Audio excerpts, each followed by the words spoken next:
होता क्या, मैं आपको थोड़ा और टेक्निकली समझाता हूं। मान लो कि अगर बोर्ड एग्जाम आपका करवा भी दे तो होता क्या है ना, अगर किसी को कोरोना या कोरोना के सिम्टम्स हैं तो उसको 14 दिन के लिए एटलीस्ट क्वारंटाइन करना जरूरी है।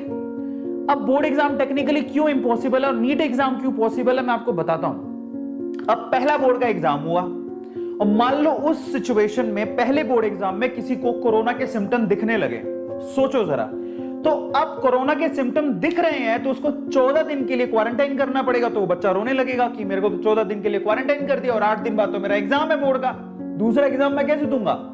अब होगा क्या, अगर उसको जाने दिया एग्जाम में तो वो लड़का और 10 लड़कों को कोरोना कर देगा, समझ रहे हो, और ऐसे करके फैलता जाएगा। तो बोर्ड इसीलिए रिस्की है। जरा दिमाग लगाओ कि रिस्की क्यों है और नीट क्यों रिस्की इतना नहीं है, मैं बताता हूं। नीट का एग्जाम मात्र एक बार होगा, ठीक है, और एक बार में अगर कोई दे के आता है और कहता है कि मेरे को कोरोना के सिम्टम्स हैं तो उसे वापस तो बाहर नहीं निकलना, उसको 14 दिन के लिए क्वारंटाइन किया जा सकता है और उसकी पूरी देखभाल करके उसको ठीक भी किया जा सकता है। तो there is a difference between board exam and NEET exam, उस चीज को समझना बहुत ज्यादा जरूरी है। ऐसा भी हो सकता है, मैं आपको बताऊं कि बोर्ड एग्जाम अगर सिचुएशन ठीक हुई तो पहला एग्जाम करवा लिया जाए और पिछली बार की तरह एक ऐसा 2020 में भी हुआ, 10th या 12th में हुआ है कि आपका जो पहला एग्जाम था उसके बिहाफ पे ऑन एन एवरेज आपको मार्क्स दे दिए गए, ऐसा भी हो पाया है। तो आप जरा दिमाग लगाओ, बेटर है कि आप बोर्ड पे फोकस मत करो, आप अपनी नीट पे फोकस करो, समझ में आ रहा है।